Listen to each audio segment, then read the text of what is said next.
तीन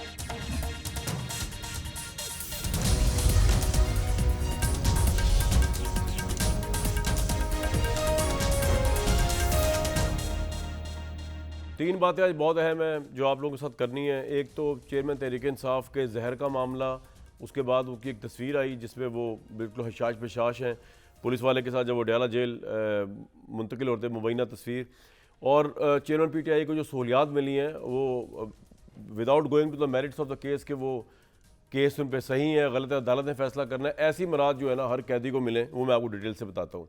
दूसरा, फैज़ाबाद धरना केस जो है उसमें बड़ी इंपॉर्टेंट फाइंडिंग्स और रिमार्क्स चीफ जस्टिस की तरफ से आया और लग रहा है कि ये किसी ना किसी एक्स सरकारी अफसर के ख़िलाफ़ कार्रवाई शायद कोर्ट कर ही ना दे। और तीसरा, राना सनाउल्लाह साहब जो हैं वो बहुत से हक़ाइक़ से पर्दा उठाएंगे, अगर वो आ जाते हैं, उम्मीद तो है वो पहुँच जाएंगे आज प्रोग्राम में, जिसमें सबसे अहम बात यह है कि तासुर ये भर रहा है कि शायद सदर आरिफ अलवी की खुफिया मुलाकात हुई है नवाज शरीफ साहब के साथ, और नवाज शरीफ साहब को मनाने की कोशिश की जा रही है मुबैना तौर पर कि इमरान खान के साथ मिलकर मुज़ाकरात या कोई डील कर लिया। इन तमाम चीज़ों पे तो खैर राना साहब भी बता सकते हैं, वो आएंगे तो बात करेंगे, लेकिन उससे पहले मेरे साथ हफीज़ुल न्याई साहब मौजूद हैं, बैरिस्टर अहमद मसूदा साहब मौजूद हैं। और मैं अगर शुरू करूँ चेयरमैन पीटीआई को जो अडयाला जेल में सहूलियात हैं, ये बताया गया है कि जेल में 8 कमरे माशाल्लाह चेयरमैन पीटीआई के ज़ेर इस्तेमाल हैं। उनके खाने और इलाज के लिए 9 डॉक्टर्स जो हैं वो ड्यूटी पर मामूर हैं। चेयरमैन पीटीआई को 10 टीवी चैनल दिखाए जाते हैं, मतलब हो सकता है हमारा चैनल भी वो देख रहे हो, ये प्रोग्राम भी देख रहे हो, और हर घंटे बाद चैनल तब्दील कर दिया जाता है। मतलब उनके पास ये चॉइस नहीं कौन चैनल उन्होंने देखना है, लेकिन उनके पास ये चॉइस कम अज़ कम है कि वो जान रहे हैं कि दुनिया में क्या हो रहा है, फ़लस्तीन में क्या हो रहा है, पाकिस्तान में क्या हो रहा है, वो हर घंटे बाद चैनल तब्दील हो जाता है। चेयरमैन पीटीआई को बेड, मैट्रेस और अखबार की सहूलत दी गई है। अडयाला जेल में पीटीआई चेयरमैन को खाना पकाने के लिए बावर्ची भी दिया गया है। आम कैदियों को खाना पीटीआई चेयरमैन को नहीं दिया जाता, उनकी ख्वाहिश के मुताबिक, यानी इमरान खान साहब की ख्वाहिश के मुताबिक भी खाना पकवा कर दिया जाता है। कैदियों के अकाउंट से खाने पकाने की अशिया बाहर से मंगवाई जाती हैं, वो भी उनको दी जाती हैं। अगर वो किस दिन कहें जी मैंने मैकडॉनल्ड या KFC खाना है तो वो उनके लिए आ सकता है। चेयरमैन पीटीआई की सिक्योरिटी के लिए बाहर से पका हुआ खाना देने की इजाज़त नहीं है, यानी कि बाहर से पका हुआ खाना देने की इजाज़त नहीं है, बनी बनाई चीज़ें आ सकती हैं। वर्जिश करने के लिए साइकिल और लोहे का रॉड लगाया गया है। जेल में वॉक करने के लिए 20 फुट का सहन जो है वो मौजूद है। ये सहूलियात है। तो नियाज़ी साहब, आपका तो वैसे ही बड़ा ईमान की हद तक एनालिसिस है कि इमरान खान साहब टूटेंगे नहीं जेल में, इन सहूलियत के साथ तो वैसे ही नहीं टूटेंगे। क्या ख्याल है सर नियाज़ी साहब, अगर आपको मेरी आवाज़ आ रही है? कमरान साहब, मैं आपका इंट्रो तो नहीं सुन सका सर। मैं बता रहा था कि चेयरमैन पीटीआई को जो सहूलियात मिली हुई है, आखिरी 2-3 सेंटेंसेस जो है मैं उन्हीं को, मेरा ख्याल है कि वही आपने उसी को कंक्लूड किया अपनी बात को, वो मैंने 2-3 सेंटेंसेस सुन लिए हैं।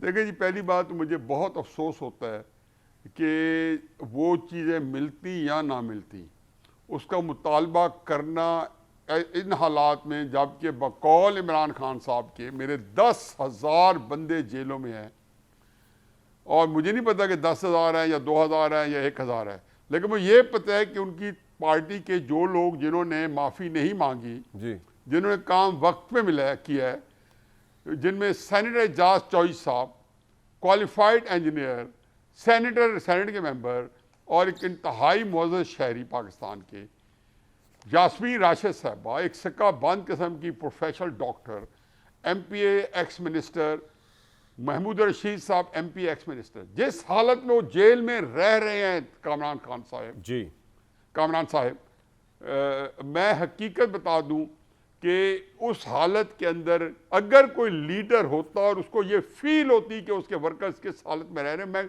अभी मिलिट्री के जो क्या होता है, मिलिट्री कोर्ट्स के जो मुकैयद हैं या मिलिट्री कस्टडी में जो है, जी जी, मुझे तो उनकी बात नहीं कर रहे अभी आप, जो मिलिट्री कस्टडी के अंदर है जी, मैं उनकी बात नहीं कर रहा हूँ, मतलब वो बिल्कुल एक और चीज़ है। लेकिन यकीन जानो कि जो बिल्कुल जिन्होंने कोई कसूर नहीं किया, जिनमें जब इमरान खान साहब जेल में हैं तो 40 दिन शेख रशीद साहब भी चिल्ला काट के आए।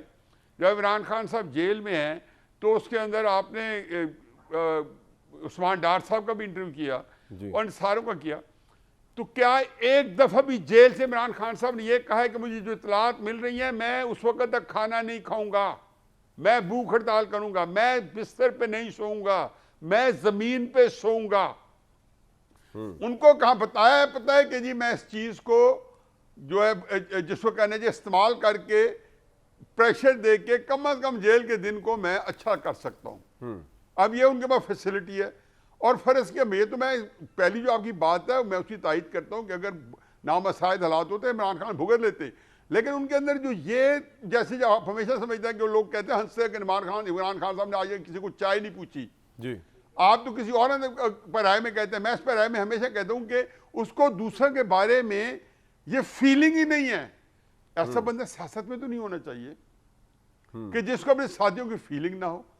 और दूसरी बात यह है कि जेल के अंदर देखो last 323 days of Zulfikar Ali Bhutto हैं, उसके अंदर आप हकीकत यह है कि जुल्फ़िकार अली भुट्टो साहब को जब वो हालांकि उन्हें फांसी लगनी थी, हाई कोर्ट से सजा हो चुकी थी, और लास्ट 323 डेज कर्नल रफीक साहब की किताब है, तो हुकूमत जो थी सबसे ज्यादा फिक्रमंद किस बात में थी ठीक आपने किया ना, तो उसमें उनकी किताब जो है मेरे ख्याल है कि सबसे बड़ा ऑथेंटिक अकाउंट है जुल्फ़िकार अली भुट्टो साहब के बारे में। उसके अंदर ज़ियाउल हक से लेके कर्नल रफीक तक जो उसकी निगरानी कर रहे थे, जिसके अंदर ब्रिगेडियर फरत भी आते थे और मेजर जनरल कई आते थे, जो है शाह आलम भी आते थे। इन सब के सामने ये था कि भुट्टो साहब को इस तरह रखें जो मांगते हैं, क्योंकि ये बड़े हमारे हाईफाई कैदी हैं, इनको इनकी जान की इस तरह हिफाजत करें कि खुदा न खास्ता कुछ भी ना हो जाए। तो इस हालात में वो सब कुछ उनको दे देंगे जो इमरान खान साहब मांग रहे हैं, वो ले रहे हैं। भुट्टो साहब ने ये मांगा था कि कॉफी तो मेरा सवाल न्याय साहब, असल में आपको सुनना बड़ा अच्छा लगता है, मैं तो आपको टोकने की जसारत ही बड़ी कम करता हूँ, तो इसलिए मैं इसलिए आपको सुन रहा था, बड़ा मज़ा आ रहा था। लेकिन सवाल मेरा सर जो बुनियादी था वो न्याय साहब यही था कि आपका ये कहना है कि जितना आप जानते हैं इमरान साहब को कि जेल उनको तोड़ नहीं सकेगी, तो इन आसाइशों के साथ जिनमें 8 कमरे भी हैं, जिनके अंदर जो है खाने पीने का मर्जी का इंतज़ाम भी है, 10 घंटे टीवी चैनल दिखाने का प्लान भी है, अगरचे आज़ादी नहीं है, मैं उसको ये नहीं कह रहा कि कोई ये बड़ी आइडियल सिचुएशन है कि कोई बंदा इस सिचुएशन में जाए, मैं बिल्कुल इस पॉइंट ऑफ व्यू से नहीं कह रहा, लेकिन लेसर ईवल के तौर पे कह रहा हूँ, वर्जिश करने के लिए, बातचीत करने के लिए डॉक्टर्स की टीम है, 8 बंदे, तो मैं कह रहा हूँ इस आसाइश वाली सूरत हाल में तो और मैं तो इमरान खान के हक में बात करूं अगर देखा जाए तो, और उनके लिए आसान हो जाएगा जेल काटना, वो और नहीं टूटेंगे जिस तरह कि आप फरमाया करते हैं। मैं ये सवाल था सर। मैं उसमें इसको आसान लफ्जों में 2 फिक्र में कह देता हूं कि अगर वो आसाइशें वापस भी ले लें तो इमरान खान उसके मुताबिक भी रहना सीख जाएंगे। लेकिन उसमें देखें कि जो चीज़ इमरान खान साहब की सामने आई उभर के, वो तकलीफ देह है उनके वर्कर्स के लिए कि उन्होंने इस दौरान एक मुतालबा ही नहीं किया। मैंने आपके सवाल के से थोड़ा सा डिविएट करके मैंने उन लोगों का केस रखा है कि ये जरूरी था। उसके लिए मुझे तकलीफ हुई है कि इमरान खान ऐन जिस तरीके से अपनी जात के लिए जिंदा रहे हैं, उसकी अपनी जात के लिए जेल में बैठे हैं और खुदा न खासा कहीं कुर्बान हो जाएंगे अपनी जात के लिए, तो ये जो बड़े लीडर्स हैं जो इनकलाबी होते हैं वो अपनी जातों के लिए नहीं कुर्बान हुए, वो कौमों के लिए कुर्बान हुए। बिल्कुल ठीक है सर, आपका पॉइंट आ गया।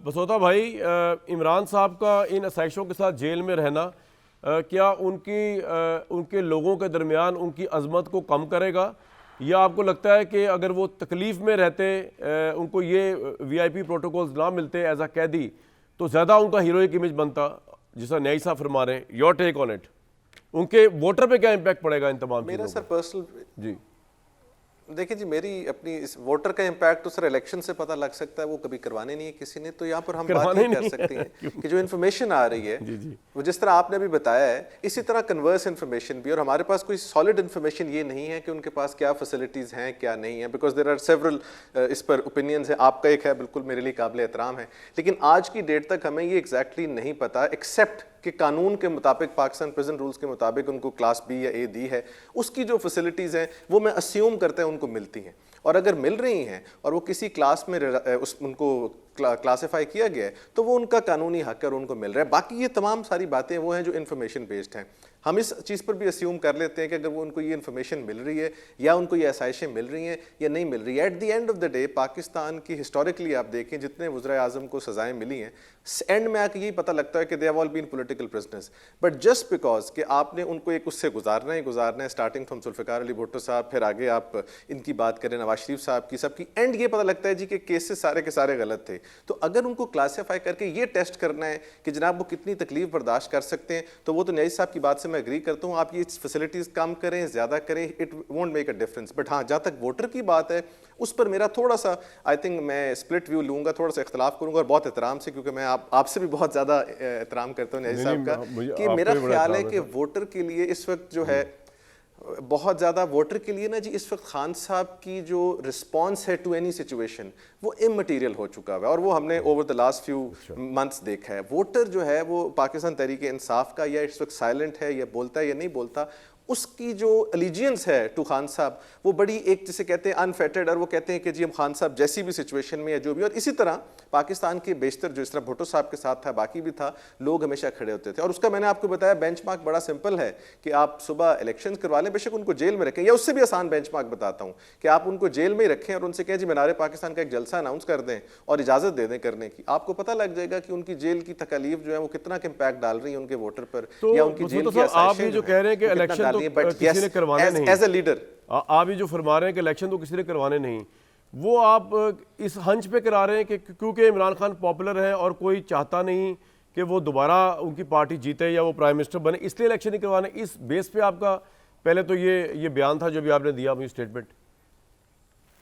नहीं, मेरा बयान इस बेस पर था जी कि मैं तो प्रेसिडेंट की बेस पर बात करूंगा कि पिछले 6, 7, 8 महीने से सुप्रीम कोर्ट की जजमेंट के बावजूद इलेक्शन नहीं हो पा रहे फॉर वट एवर रीजन, और किसी के करवाने से ज्यादा इंटरेस्ट मुझे ये है कि इलेक्शन हो नहीं पा रहे। पहले पीडीएम ने उसको बड़ी देर रोक के रखा, फिर एंड में वो जो सेंसस वाली बात कर गए, सो वो सिचुएशन ऐसी बना दी गई है जिसकी वजह से इलेक्शंस को होता हुआ नजर आ नहीं रहे, वो किस तरह भी कोशिश कर लें। सो एक तो बेंचमार्क है, और अगर हो गए आपको मनसोता भाई और बहुत से लोगों को नवाज शरीफ साहब भी आते हुए नजर नहीं आ रहे थे, तो अब वो आ गए हैं, और बहुत से लोगों का तज़िया ये भी क्योंकि वो आ गए हैं तो वो नजर आ रहा है कि इलेक्शन था तो वो आए हैं, तो चले वो तो ये बात, लेकिन अगर इलेक्शन हो गए फिर क्या करेंगे आप?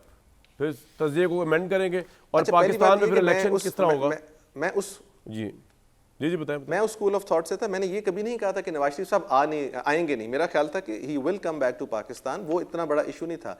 इलेक्शंस भी बिल्कुल अगर हो जाते हैं तो ऑफ कोर्स सर उसमें आई होप के इलेक्शंस हो भी ऐसे जिसके नताइज तमाम पॉलिटिकल पार्टीज तस्लीम करें, तो वो तो आई थिंक क्लियरली आपको दूध का दूध पानी का पानी सामने नजर आ जाएगा, और बड़ी क्लियर पोजीशन नजर आ जाएगी कि कौन किसके साथ खड़ा हुआ है। एंड आई होप कि मुझे लगता है कि अब मियां साहब के आने के बाद इलेक्शंस इतने आसान नहीं होंगे, डिफिकल्ट इलेक्शंस होंगे दोनों पार्टीज की साइड पर। और आपको नवाज शरीफ का फैक्टर, उनका जलसा, उनके जलसे के तनाजुर में, उनके आने के तनाजुर में, एंड द फैक्ट कि इस वक्त वो वाहिद नेशनल लीडर हैं जो आज़ाद है और अब वो मैन्यूवरिंग भी करेंगे सियासी तौर पर, आपको क्या लगता है Nawaz Sharif as the factor against Imran Khan? मुझे वैसे एक बात मैंने शायद आपसे पहले भी की थी आपके प्रोग्राम में कि मुझे नवाज शरीफ साहब का जो इमेज दिया जा रहा है पब्लिक में वो शायद लगता नहीं, मेरा नहीं ख्याल कि नवाज शरीफ साहब के अंदरूनी ख्यालात वो हैं जो वो जलसों में और वैसे एक्सपेक्ट कर रहे हैं, क्योंकि मियां साहब 3 दफ़ा वज़ीर आज़म रह चुके हैं। उनकी जो एक प्रॉब्लम है जो कि हमेशा से उनकी हर एक के साथ होती है, साहब का अदवार में भी रही है, वो प्रॉब्लम बहुत जल्द आ जाएगी सामने, because I don't think sir आपको पता है उनका हमेशा एस्टैब्लिशमेंट के साथ एक इशू आता है और वो हमेशा उस पर वोकल भी रहे हैं। अब उस टाइम पर ये लग रहा है कि जैसे वो एस्टैब्लिशमेंट के साथ उनका किसी किस्म का एक इमेज ये दिया जा रहा है पब्लिकली। मेरा नहीं ख्याल, मेरा ख्याल है कि वो अगर इस नारे पर लड़ेंगे तो उनको नुकसान होगा, वो भी शायद बड़ा जाराना अंदाज में जाएंगे इन अनदर मंथ्स टाइम, क्योंकि इलेक्शन में आपको पता है नारा इस वक्त तो पाकिस्तान के पिछले 1-2 इलेक्शन में ये एक नारा बिकता है, वो सही है या गलत है वो एक सेपरेट स्टोरी है कि जी एंटी एस्टैब्लिशमेंट नैरेटिव लेके आप जाएं इलेक्शन पे। पॉइंट आ गया आपका। न्यायी साहब, प्रसोदा साहब की गुफ्तगू आपने सुनी, तो एक पॉइंट ऑफ व्यू ये भी है, इससे पहले कि नवाज शरीफ साहब क्या करेंगे उस पर मैं आऊँ, क्योंकि आज जो काजी फायद ईसा साहब का धरना, फैज़ाबाद धरना केस की समाअत थी, तो मुझे तो लग रहा है कि जो वो चाह रहे हैं बेसिकली करना, यानी कि नवाज शरीफ साहब जो चाह रहे थे इस्टेब्लिशमेंट के जिन अफसर्स के खिलाफ कार्रवाई के मुतालबे कर रहे थे, वो तो शायद इस केस में ना फैसला हो जाए, इस पर तो मैं आता हूँ बाद में। लेकिन जो इन्होंने फरमाया कि इमरान खान साहब के वोटर्स को फ़र्क नहीं पड़ता, तो सर अगर वोटर्स को फ़र्क नहीं पड़ता और इमरान खान एक पॉलिटिकल प्रिजनर है आपके ख्याल में, जिनका मकसद ये है कि इमरान खान की सियासी हैसियत ख़त्म की जाए, तो फिर वो तो मकसद पूरा नहीं होगा न्यायी साहब। उनकी पार्टी जीत जाएगी, भले उनको सारी उनके पहलवान छोड़ जाएं, बड़े बड़े लोग छोड़ जाएं, वो जेल में जिस 5 स्टार सहूलियात में भी हों, वो तो फिर इमरान खान का सिक्का चलेगा, तो फिर इलेक्शन भी होते हुए नजर आ रहे हैं आपको इस तनाजुर में, ऐसे ही होगा फिर तो उनको रखने की क्या जरूरत है जेल में? बैरिस्टर अहमद पनसोटा मेरा फेवरेट, और मैं इंस्पायर होता हूँ इस यंग मैन से। ब्रिलियंट, वाह माशाल्लाह, इतना अच्छी दलील देता है। यकीन जानो मैंने इनकी किसी दलील से मुझे कोई मफर नहीं है, मैं कोई इनकार नहीं है, मैं सिर्फ अलबत्ता इसको देखने का जाविया मेरा बिल्कुल फ़र्क है। सही। पहली बात यह है कि मैं इस बारे में, ये हमारा बहस नहीं है कि इलेक्शन नहीं होंगे, और मैं इसके ऊपर वीलॉग भी कर चुका हूँ, कॉलम भी लिख चुका हूँ आज तक कि ये इलेक्शन नहीं होंगे, और अपने प्रोग्राम में पहले दिन से मैं कहता हूँ कि इलेक्शन कराने मुश्किल होंगे। दूसरी बात यह है कि जी पीटीआई को अगर इलेक्शन लड़ने दिया जाए तो कामरान साहब मेरिट पे पीटीआई के पास लॉजिस्टिक्स नहीं है। पॉलिटिक्स में मैं भी नहीं हूँ, और पॉलिटिक्स में बैरिस्टर अहमद भी नहीं है। ठीक, इसलिए हमें थोड़ा सा जो है हमारी लिमिटेशंस है। जी जी। लेकिन यह है कि मैं वैसे, आप तो काउंट ही नहीं हो रहा हमारे में, आप हमारे साथ अच्छा, मैं आप लोगों में काउंट नहीं हूँ। ठीक है, हम तो एक दूसरे के सामने एक आर्गुमेंट डेवलप कर रहे हैं, हम एकेडमिक बहस कर रहे हैं, आप तो काउंट ही नहीं हो रहे। या तो आप पार्टी बनना चाहते हैं, मेरे साथ देना चाहते हैं, या अहमद साहब के साथ। मैं आपके साथ हूँ न्याई साहब, आपके साथ, हमें अपना वजन तो महसूस, आपके साथ तो फिर मैं ज्यादा वजनी बेचारा नहीं। आप अहमद मेरा बहुत ही जो है ना बहुत मुझे अजीज है, बड़ा अच्छा बता है, इंस्पायरिंग यंग मैन। अच्छा देखें, बात यह है, मेरी बात बड़ा सीरियस मामला है। ये बात मैं बता रहा हूँ, ये अहमद को मैं समझा रहा हूँ ताकि ये बच्चे सीखें कि तहरीक इंसाफ को लॉजिस्टिक्स नहीं है इलेक्शन लड़ने के लिए। अच्छा, ये बात इमरान खान साहब से दिलचस्पी रखने वाले लोग, हमदर्दी रखने वाले लोग, या जो काम हो रहा है उसकी मुखालफत करने वाले लोग, वो उनको भी लोग इमरान खान के हक में काउंट कर देंगे अगर वो नहीं भी है, क्योंकि वो जो कुछ हो रहा है वो इसको नापसंद फरमा रहे हैं। उसको उनके लिए यह है कि इस वक्त इमरान खान साहब का लॉजिस्टिक्स नहीं है। इसी तरह नहीं है इमरान खान साहब के पास लॉजिस्टिक्स जिस तरीके से 2002 10 अक्टूबर के इलेक्शन में मुस्लिम लीग नून के पास नहीं थे। फिर आप कहते हैं जी इलेक्शन लड़ने की इजाज़त दी जाए, तो इनको मैं बिल्कुल एक मुतबाना बता दूं कि इलेक्शन लड़ने की इजाज़त ना भुट्टो को दी गई थी और ना इमरान खान साहब नवाज शरीफ साहब को दी गई थी, ना इनको दी जाएगी।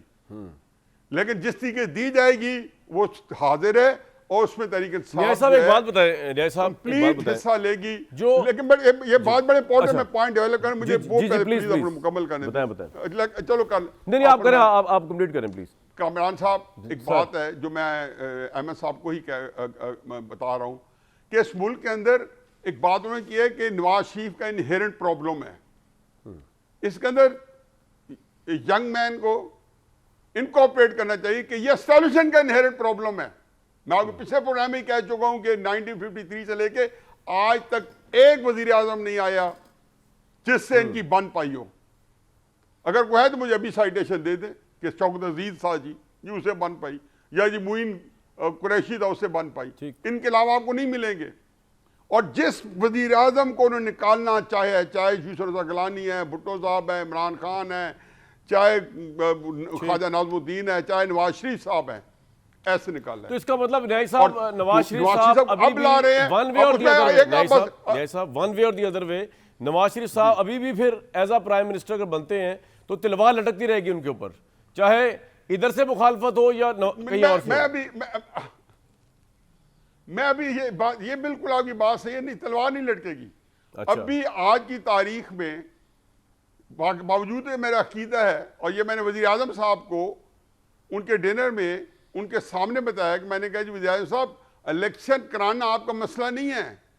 वज़ीर आज़म से मुराद है कि चूँकि इस वक्त हमारी एस्टैब्लिशमेंट के कब्ज़ा इस्तबदाद में पाकिस्तान के सारे इख्तियारात हैं, मैंने कहा उनके कोई मसला नहीं है। जैसे मैं आज कह रहा हूँ कि आज मुमकिन है, अगर आप आज नहीं करा रहे तो आप इलेक्शन जो है फरवरी मार्च में भी शायद ना करा पाके, जनवरी फरवरी में भी शायद ना करा पाके।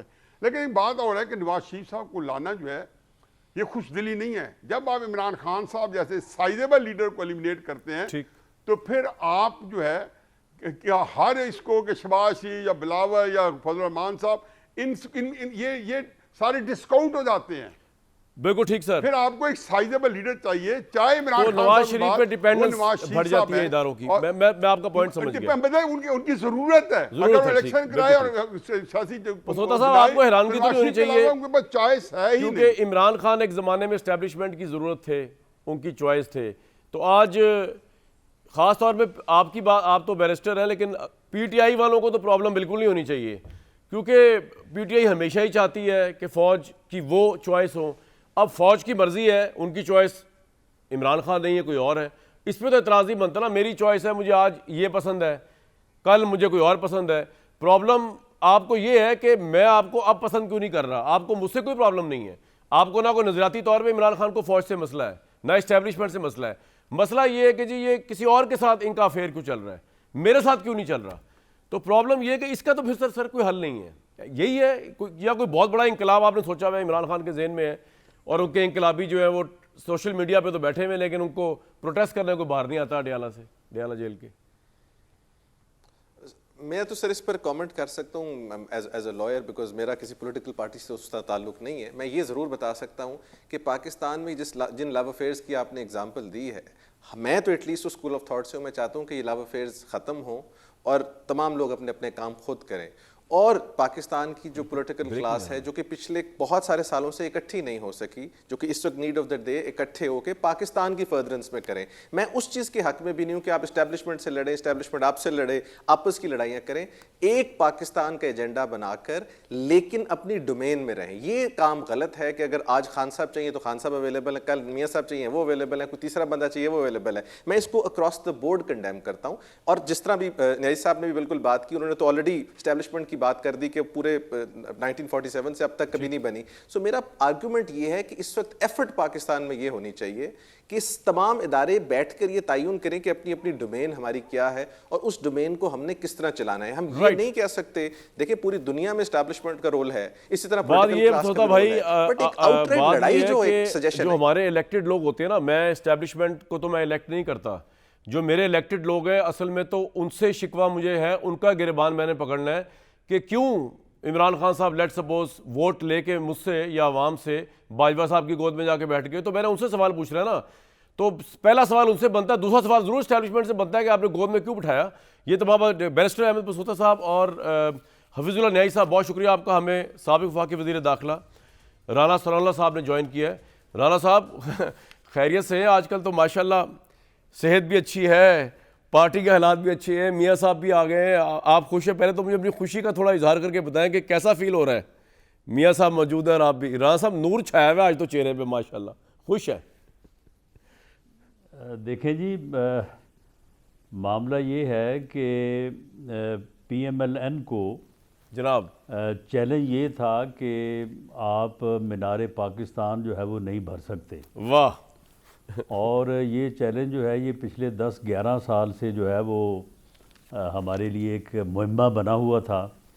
और ख़ास तौर पे PDM का जो जलसा जो उस तरह से कामयाब नहीं हो सका जिस तरह से उसे होना चाहिए था, तो उसके बाद तो ये एक यानी एक ऐसे चैलेंज की सूरत इख्तियार कर गया था कि जिससे हमें काफ़ी जो है वो एक राना साहब, ये तो मैं आपको मुबारकबाद देता हूँ। मैं आपको बात बताऊँ, ये नहीं आपके मुंह को मैं पहले दे चुका हूँ कि ये आपने बड़ा कलीदी रोल अदा किया और वाकई PMLN की तारीख में बहुत बड़ा जलसा हुआ है।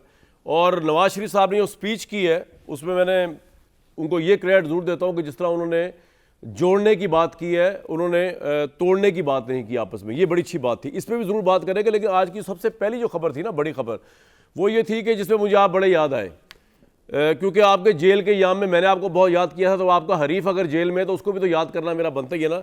इमरान खान साहब को जेल में 8 कमरे मिले हुए हैं, खाने और इलाज के लिए 9 डॉक्टर्स ड्यूटी पर हैं और बेड मेट्रेस अखबार की सहूलत भी है। चेयरमैन को PTI को जो है खाना पकाने के लिए बावर्ची भी दिया गया है। आम कैदियों को खाना उनको नहीं दिया जाता, उन बाहर से भी, और सिक्योरिटी के अंदर बाहर से खाना भी आया था। वर्जिश करने के लिए साइकिल है, लोहे का रॉड है, जेल में वॉक करने के लिए 20 फुट का सेन भी मौजूद है। और सबसे अहम बात यह कि हो सकता है आपको और मुझे वो अभी देख रहे हो, क्योंकि बड़ी मेरे लिए हैरानगी की बात थी कि उनको 10 घंटे चैनल्स देखने की इजाज़त है और हर 1 घंटे बाद चैनल चेंज हो जाता है।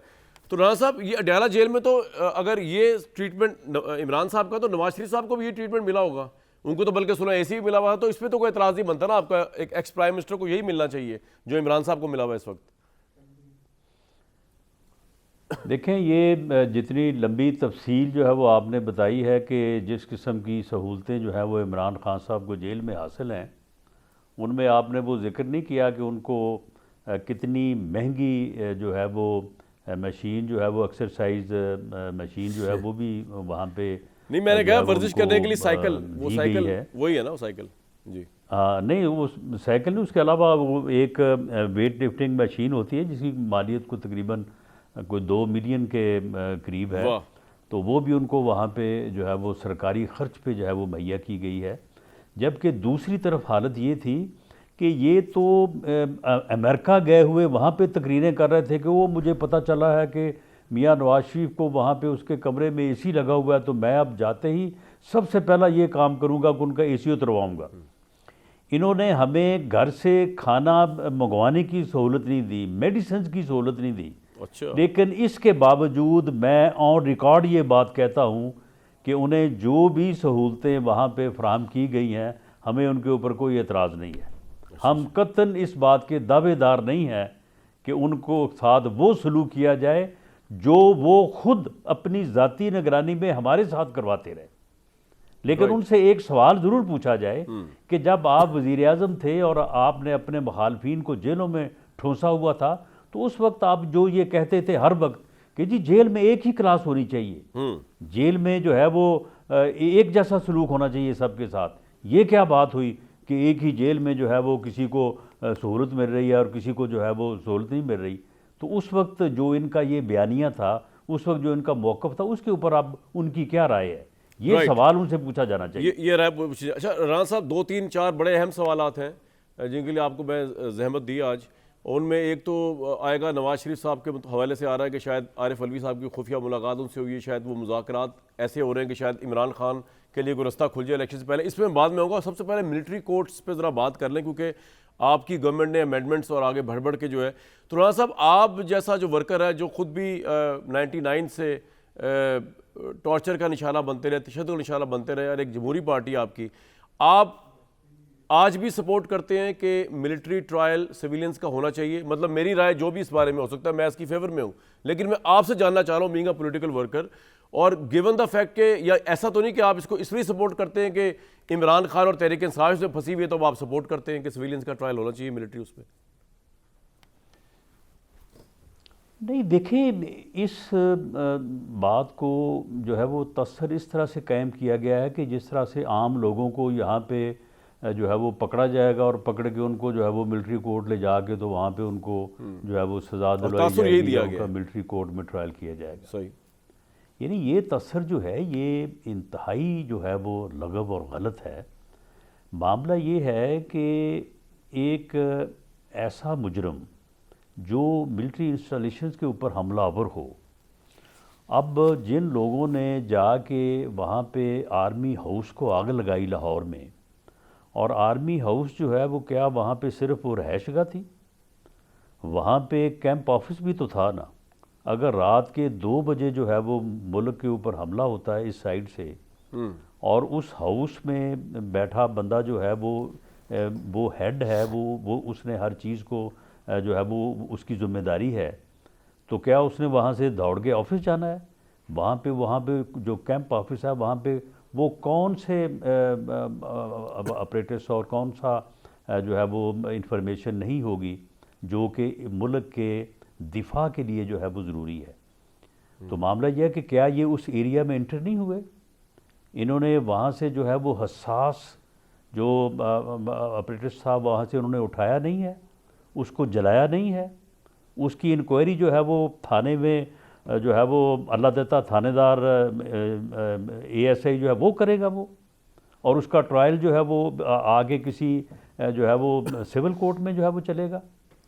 मामला ये है कि जो लोग ट्रेसपास करें मिलिट्री इंस्टॉलेशन के ऊपर, वो शुहदा की जो है वो यादगारों के ऊपर, वहाँ पे जाके जूते बरसाएं, डंडे बरसाएं, पूरी कौम को रुलाएं, तो उन लोगों को जो आर्मी एरियाज़ में दाखिल हो के किसी ऑफेंस को कमिट करें, अगर उनका ट्रायल आर्मी एक्ट के तहत नहीं होना तो आप मुझे बताएं कि फिर आर्मी एक्ट जो है ये 1952 से तकरीबन 72-73 साल से जो है ये मौजूद है। फिर किस लिए मौजूद है? 1967 में फिर पहली इसकी दफा क्या- सिविलियंस को भी शामिल किया। आप ये सही कह रहे हैं, लेकिन सुप्रीम कोर्ट ने या राणा साहब, लेकिन फिर सुप्रीम कोर्ट पार्लियामेंट को ने नल एंड वाइड क्यों नहीं किया? राणा साहब, लेकिन फिर सुप्रीम कोर्ट के फैसले में उनको ये सारी बातें नजर क्यों नहीं आई जो आपको नजर आ रही हैं? ये एक मखसूस माइंडसेट का बेंच है। ये बेंच जो है ये अपनी एक मखसूस सोच और जो है वो एक माइंडसेट के तहत इन्होंने जो है वो कॉन्स्टिट्यूशन रीराइट किया। ये मैं नहीं कह रहा या PMLN नहीं कह रही, हर retired senior chief justice, supreme court के जजेस, हाई कोर्ट के जजेस, किसी से आप जो है वो राय ले लें, सारे ये बात कह रहे हैं कि इन्होंने कॉन्स्टिट्यूशन रीराइट कर दिया। तमाम बार्स ये बात कह रही हैं, तमाम जो सीनियर लॉयर्स हैं वो ये बात कह रहे हैं। उसके बाद इन्होंने अब सिर्फ 9 मई को जेन में रख के तो इन्होंने कलभूषण तक को जो है वो इन्होंने जो है वो रिलीफ फराम कर दिया है।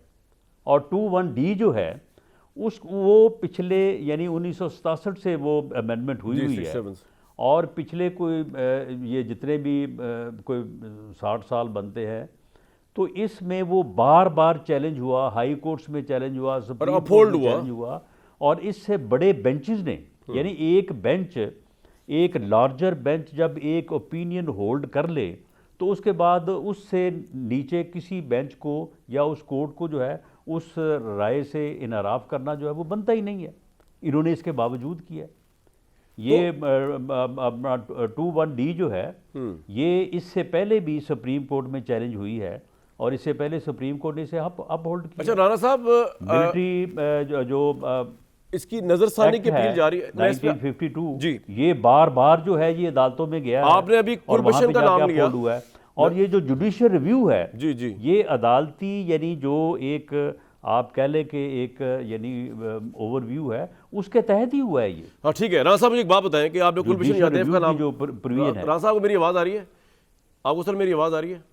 जी जी। अच्छा राणा साहब, कुलभूषण यादव का आपने नाम लिया, आप बिल्कुल ठीक कह रहे हैं कि ऑब्वियसली कुलभूषण यादव भी फिर तो ट्रायल नहीं हो सकेगा अगर वो एक सिविलियन स्पाई है या कोई और जो मिलिट्री की इंस्टॉलमेंट्स में जितने सिविलियंस काम कर रहे हैं वो भी नहीं हो सकेंगे। इवन जो रिटायर्ड अफसर्स हैं वो जब सिविलियन बन जाते हैं अगर उनके ऊपर कोई ऐसा मामला चल रहा हो तो वो भी नहीं कर सकेंगे। आपके ख्याल में इसके अलावा नेशनल सिक्योरिटी किस तरह खतरे में पड़ सकती है अगर ये ओपन ट्रायल होने शुरू हो जाएं उन मामलात के ऊपर जिनमें सिविलियंस इन्वॉल्व है लेकिन मामला मिलिट्री स्पाइंग का है, एस्पियोनेज का है या मिलिट्री के खिलाफ कोई के खिलाफ कोई केस या मुल्जिम है? नेशनल सिक्योरिटी किस तरह खतरे में पड़ सकती है इससे? देखें, इस किस्म का जो ट्रेसपास है उसके ऊपर मैं ज़्यादा जो है वो डिटेल में जाके मैं नहीं समझता कि वो मुनासिब होगा कि अगर मैं यहीं पे ये बात करूं कि आर्मी हाउस लाहौर को जिस तरह से आग लगाई गई, जिस तरह से पेशावर में जो है वो कोर कमांडर हाउस के ऊपर हमला किया, वहाँ पे कामयाब नहीं हुए तो साथ एक हमारी हिस्टोरिकल जो अपना बिल्डिंग थी रेडियो पाकिस्तान की, उसको आग लगा दी। उसके बाद एक आर्मी यूनिट के ऊपर जो है वो इन्होंने ट्रस्ट पास किया, रावलपिंडी में किया हुआ। आप मुझे बताएं कि ओपन कोर्ट में इस केस के जो गवाहान हैं उनके ऊपर जब जिरा होगी, जब बहस होगी और वो सारी जो है वो पब्लिक होगी तो आप मुझे बताएं कि फिर बाकी रह क्या जाएगा? वो फिर सारी दुनिया जो है वो देखेगी कि यहाँ वहाँ पे क्या हुआ और किस तरह से हुआ और क्यों कर हुआ। और राणा साहब मेरे ख्याल से तो मामला ये है कि जब भड़ के मिलिट्री को जो स्पाइज हैं यानी कि जो आपके सिविलियन स्पाई पकड़ा जाए, अब उसका अगर ओपन ट्रायल होगा तो वो तो फिर सारा ही कुछ आ जाएगा कि इसने स्पाई किस तरह किया, इसने ISI को या फौज को खुदा ना खास्ता ब्रीच कैसे किया, वो तो फिर सब पब्लिक डोमेन में आ जाएगा ना सारी बातें। जी बिल्कुल। देखे ना, जब उसे ओपन कोर्ट में जिरा का उसे हक मिलेगा या उसके वकील को मिलेगा तो उसके बाद फिर वो कौन सी चीज़ है जो वो रिकॉर्ड पे नहीं लेके आएंगे। और फिर दूसरी बात ये है कि जब एक यानी एक वैलिड लीगल ऑर्गन मौजूद है, एक एक्ट मौजूद है और उस एक्ट के तहत जो है वो पिछले 70 साल से 60 साल से जो है वो ट्रायल हो रहे हैं और डिफरेंट कोर्ट्स ने उनके जुडिशियल रिव्यू लिए हैं, हाई कोर्ट्स में हुए हैं, सुप्रीम कोर्ट में हुए हैं, और तो उसके वो ऊपर प्रेसिडेंट लोग सेट बरी भी होता है हुए उससे। हैं, लोगों की ये आप सजा ठीक जो कह है रहे वो हैं। बरकरार भी हुई बिल्कुल है। ठीक, बिल्कुल ठीक। तो मामला ये है कि अगर इस बेंच ने या सुप्रीम कोर्ट ने ये फैसला करना ही था तो ज़्यादा से ज़्यादा उनको चाहिए था कि अगर उन्होंने कोई चीज़ें नोट की थी कि जनाब ये जुडिशियल रिव्यू जो है इसको अपील में कन्वर्ट कर दें, चलें, तो उनको चाहिए था कि या ये 9 चीज़ मई जो वालों है को ये निकाल देते बीच पार्लियामेंट में को रेफर से, 9 मई वालों को निकाल देते, लेकिन इसको बाकी लोगों पे तो अप्लाई रखते हाँ, हैं ना चले। हाँ जी। अच्छा राणा चले साहब, ऐसा कर लेते, 9 मई वालों को निकाल देते, पूरा बल्कि कानूनी 9 स्ट्राइक मई डाउन कर वालों को दिया भी फैसले ने। निकालना जो है ये तजावुज हो तो जाता राणा साहब को लगता है कि ये अपील पार्लियामेंट में को रेफर कर देते ये कि अपील जी में ये ये फैसला हमारी ऑब्जर्वेशन है, जी, जी। आप इसके ऊपर जो है वो बिल्कुल, आप इनको जेरे गौर अपील लाएं। में आपको और चांसेस पार्लियामेंट जो है है वो इसके कि ऊपर ये कोई फैसला जो करती है सेट असाइड हो जाएगा। देखिए जी, मेरी नज़र में तो ये फैसला जो है in the I of law ये ऑपरेटिव ही नहीं है। ऑपरेटिव ही नहीं है। उसकी वजह ये है कि अगर एक सुप्रीम कोर्ट का सेम स्ट्रेंथ या लार्जर बेंच जो है वो एक फैसला करे, एक लीगल नुक्ता नज़र जो कि पहले हो चुका है मिलिट्री ट्रायल के हक में, उसके ठीक बाद है। उससे स्मॉलर बेंच जो है बिल्कुल वो ठीक। अदरवाइज जो है वो फैसला नहीं कर सकता। बिल्कुल राणा साहब, और एक इस ब्रेक केस में लूंगा, ऐसे ही हुआ है। एक ब्रेक लूंगा, इसलिए ब्रेक के बाद आप मेरे हिसाब साथ से जी। तो ये फैसला जो है in the I of law and constitution ये ऑपरेटिव नहीं है। ऑपरेटिव नहीं, ये आपने बड़ी अहम बात की कि in the I of law operative नहीं है। राणा साहब, एक ब्रेक के बाद वापस आऊंगा तो राणा साहब सवाल पूछ रहे हैं नवाज शरीफ साहब इस वक्त क्या कर रहे हैं और उनका इमरान खान के साथ डील के कितने इम्कानात हैं, जो कि खबरें आ रही हैं मीडिया के ऊपर, सोशल मीडिया के ऊपर आ रही हैं, और आरिफ अलवी साहब की खुफिया मुलाकात की चर्चे हैं नवाज शरीफ साहब के साथ। इन तमाम मामलात के ऊपर और इलेक्शन के मंजरनामे के ऊपर राणा सनाउल्लाह साहब से गुफ्तगू जारी है जी ब्रेक के बाद।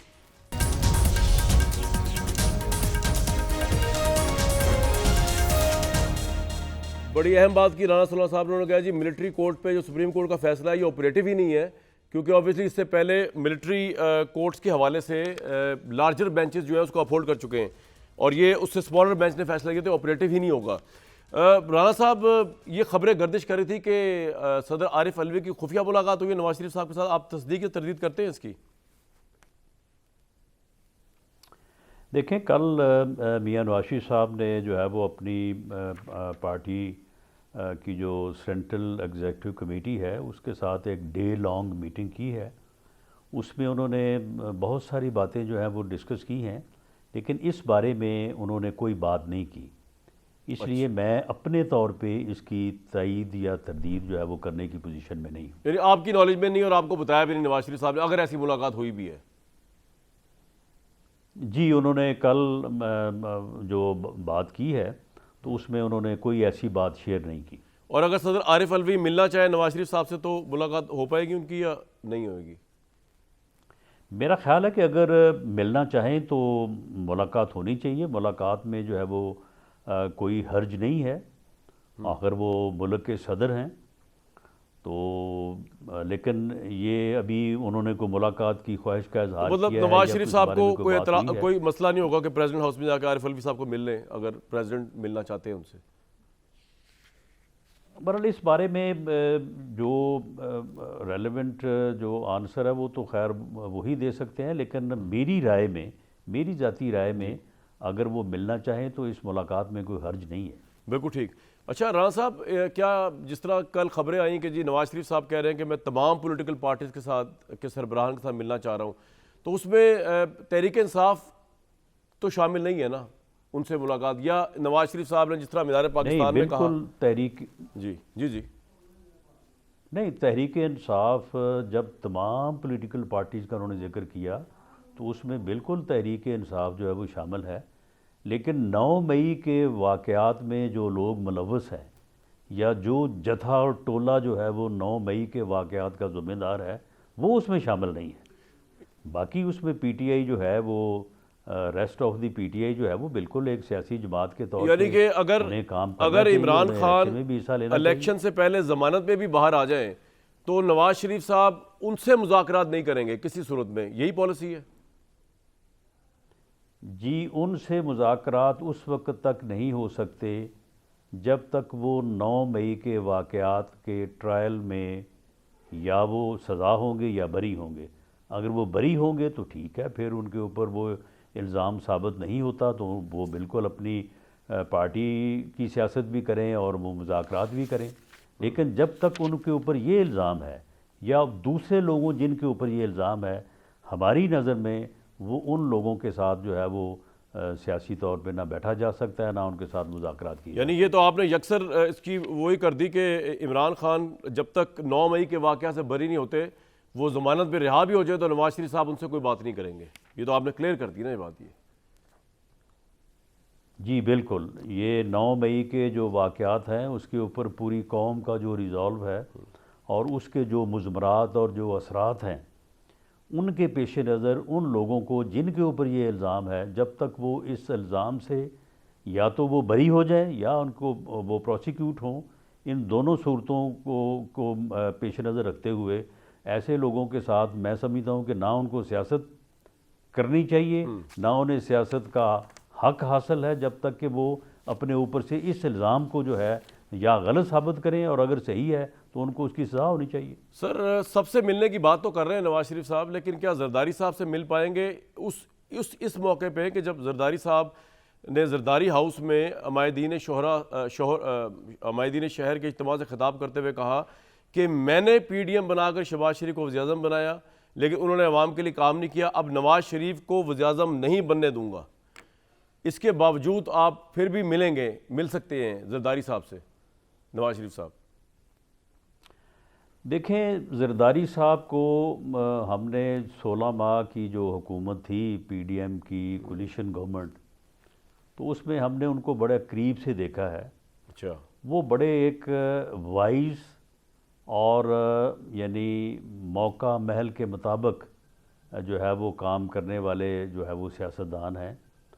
वो गुफ्तगू जो है वो ठीक है, जो उनकी रिक्वायरमेंट आज है, जब वो इलेक्शन में जा रहे हैं और इलेक्शन उन्होंने हमारे ख़िलाफ़ लड़ना है, तो उसके मुताबिक वो तकारीर भी करेंगे, जलसे भी करेंगे, बात भी करेंगे। आप कुछ नहीं करेंगे। लेकिन जैसे ही इलेक्शन जो है वो इलेक्शन हो जाएगा तो उसके बाद जो मैंने देखा है तो वो जो है वो यानी मामलात को रिज़ॉल्व करने, मामला फहमी करने में जो है वो उनका काफ़ी एक पॉजिटिव जो है वो रुझान है। तो इसलिए राणा साहब, मैं एक बात बताऊं आपको, तौर पे आप लोग जो है ना आने वाले इलेक्शन के पेश नज़र ये मुलाकात उनको अपने मफाद में लगी तो ज़रूर मिलेंगे वो और अगर उन्होंने समझा कि इस मुलाकात को उनको नुकसान है तो फिर नहीं मिलेंगे। नहीं, लेकिन नवाज शरीफ साहब मिलना चाहेंगे जरदारी साहब से या नहीं अभी इलेक्शन से पहले? आपके मफाद में है? देखें, मेरी ज़ाती राय ये है, फैसला तो मियाँ नवाज शरीफ साहब करेंगे कि पीपल्स पार्टी और PMLN को जो है वो इस इलेक्शन में जो है वो ना मिल के लड़ना चाहिए, ना जो है वो इस किस्म का कोई तसर कायम करना चाहिए कि हम बाहर से कुछ और अंदर से कुछ और हैं। बिल्कुल हम एक मुखालफ जमातें हैं, हमें तो जरदारी साहब से मुलाकात तो फिर नहीं करनी चाहिए ना मियाँ साहब को के ऊपर, अपने मंशूर आपकी राय में? जी, और जरदारी साहब से तो मुलाकात मियाँ साहब की नहीं होनी चाहिए फिर इलेक्शन से पहले? जी, मेरा नहीं ख्याल कि कोई ये मुलाकात जो है ये सियासी तौर पे जो है वो हमें सूट करेगी। अच्छा, राणा साहब को भी इसका कोई फ़ायदा नहीं होगा। आप जो आपका कोलिशन का एक्सपीरियंस हुआ है, अगर आप पार्लियामेंट में किसी की कतन बड़ी मेजॉरिटी नहीं आती तो इतनी ऑप्शंस भी क्लियर है ना कि आप पीपल्स पार्टी के साथ भी कोलिशन गवर्नमेंट बना सकते हैं नवाज शरीफ साहब को वज़ीर-ए-आज़म बनाने के लिए। देखिए, मियाँ नवाज शरीफ साहब का तो इस वक्त विजन और सोच ये है, जो उन्होंने इन अल्फाज में कहा कि मेरे 40 साल का जो एक्सपीरियंस है, तजर्बा है, उसका ये निचोड़ है कि सबको मिल के मुल्क को इस सूरत हाल से निकाल सकते हैं। ये सूरत हाल जो है वो जितनी गंभीर है, तो इसलिए जब सबको मिल के है तो मेरा ख्याल है कि पार्लियामेंट में जो सियासी जमातें भी रिप्रेजेंट करेंगी, ठीक, उन सब को जो है वो मिलके इस सूरत, यानी आप कह रहे हैं कि पीपल्स पार्टी के साथ कोalition बन सकती है अगर हालात ऐसे हुए तो? आपको इतराज कोई नहीं होगा? कोई ऐसा मसला नहीं है? जी बिल्कुल, पीपल्स पार्टी को अगर लोगों का मैंडेट मिलता है, जिस हैसियत में भी मिलता है, जिस रेशो से भी मिलता है, तो उसका एहतराम किया जाना चाहिए।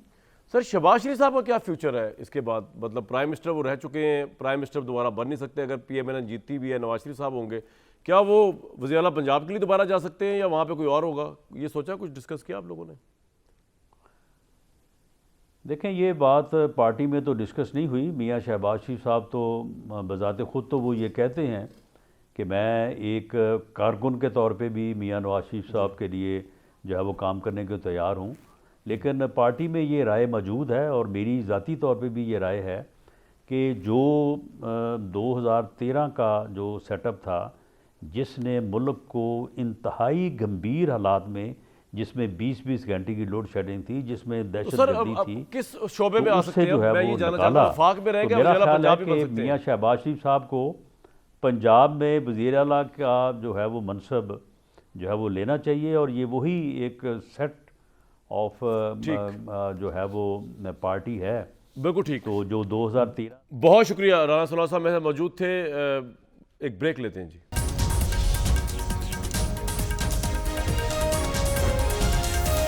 जनाब दामन वक्त में गुंजाइश ही नहीं, मुझे दीजिए कल तक इजाज़त।